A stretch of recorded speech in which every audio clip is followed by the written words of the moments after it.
السلام علیکم، آپ دیکھ رہے ہیں پاک ایکسکلوسیو ٹی وی۔ اس وقت 100 سے زائد آزاد امیدوار قومی اسمبلی میں جیت کر گئے ہیں، جن میں اکثریت پی ٹی آئی کے حمایت یافتہ ہے، لیکن دوسری جانب مختلف آزاد امیدوار نون لیگ اور پیپلز پارٹی میں شامل ہونے کی تیاریاں کر رہے ہیں، اور کچھ تو ہو بھی چکے ہیں۔ اس حوالے سے پی ٹی آئی کے ذرائع کا کہنا ہے کہ وہ عنقریب فیصلہ کریں گے کہ کس جماعت میں شامل ہوں، اور اس حوالے سے جماعت اسلامی کا نام بھی سامنے آ رہا ہے تاکہ خواتین کی نشستیں جو ہیں وہ اس پارٹی کو ملیں، اور پی ٹی آئی کا دعویٰ ہے کہ وہ یہ سیٹیں ان سے اپنے حق کے لیے استعمال کروائیں گے۔ آپ دیکھ رہے ہیں Pak exclusive T V. P T I اس وقت یہ فیصلہ کر چکی ہے کہ وہ کسی بھی جماعت کا حصہ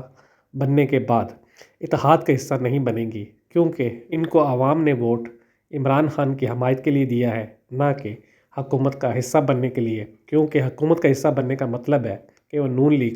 اور پیپلز پارٹی سے مل کے ہیں۔ آپ دیکھ رہے ہیں پاک ایکسکلوسیو ٹی وی۔ ابھی تک کی تازہ ترین اپڈیٹ یہ ہے کہ تقریباً 8 سے زائد ارکان جو ہے وہ نون لیگ میں شامل ہو چکے ہیں، جن کی حوالے سے یہ کہا جا رہا تھا کہ وہ پی ٹی آئی کے ہیں یا پی ٹی آئی کے حمایت یافتہ ہیں، لیکن پی ٹی آئی کے سربراہ کا کہنا ہے کہ وہ ان ارکان کو مجبور نہیں کر سکتے، اور یہ ہمیں پہلے سے بھی خدشہ تھا کہ یہ لوگ جو ہے کسی پارٹی کا حصہ بن جائیں گے۔